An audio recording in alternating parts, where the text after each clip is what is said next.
April 23, 2026 நம்மளுடைய லைஃப்ல எல்லாருக்குமே ஒரு முக்கியமான நாளுங்க. ஆமாங்க, ஓட்டு போடக்கூடிய நாள். அன்னைக்கு பார்த்தீங்கன்னாக்கா சாப்பாடு, பச்சை பயிறு குழம்பு, முட்டைக்கோஸ் பொரியல், அப்புறம் வேக வச்ச முட்டையை மிளகாய்த்தூள் பெப்பர்லாம் போட்டு சாட்டேட் பண்ணியாச்சுங்க. தயிர், அப்புறம் அடிக்கிற வெயிலுக்கு கரைச்சி குடிக்கலான்ட்டு கொஞ்சம் பழைய சாப்பாடையும் ரெடி பண்ணி வச்சுட்டு, நல்ல வெயிலுங்க. உள்ள கிச்சனுக்குள்ள போனோம்னாவே இப்படிதான் அப்படியே தரன்னு தண்ணி மூஞ்செல்லாம் ஊத்துது.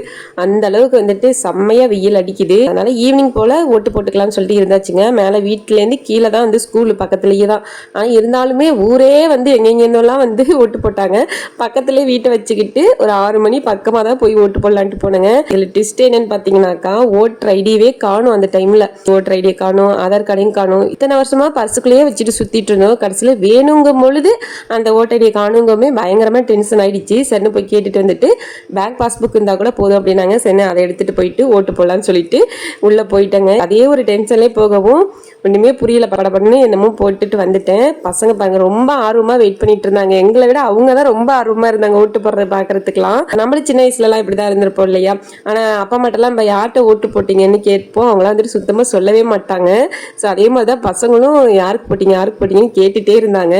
ஓட்டு போட்டு வெளியில் வந்ததுமே ரெடியாக டீ எல்லாம் ரெடி பண்ணி வச்சுருந்தாங்க. ஸோ அதெல்லாம் குடிச்சிட்டு அதுக்கப்புறம் வீட்டுக்கு வந்தோம். ஸோ இத்தனை வருஷமா வீட்டுக்காரர் இதே ஸ்கூலில் தான் ஓட்டு போட்டுட்டு இருந்தாரு. ஆஃப்டர் மேரேஜ் இதுதாங்க நானும் அவரும் வந்துட்டு சேர்ந்து வந்து ஒரே இடமா வந்து ஓட்டு போட்டோம். ஸோ எங்களுடைய ஜனநாயக கடமையை வந்துட்டு சிறப்பாக வந்துட்டு முடிச்சாச்சு. நீங்களும் எல்லாருமே ஓட்டு போட்டிருப்பீங்கன்னு நினைக்கிறோம். ஸோ எல்லாருமே வந்துட்டு ரிசல்ட்டுக்காக தான் ரொம்ப ஈகராக வெயிட் பண்ணிட்டு இருக்கோம். ஸோ பார்க்கலாம் என்ன நடக்குதுன்ட்டு.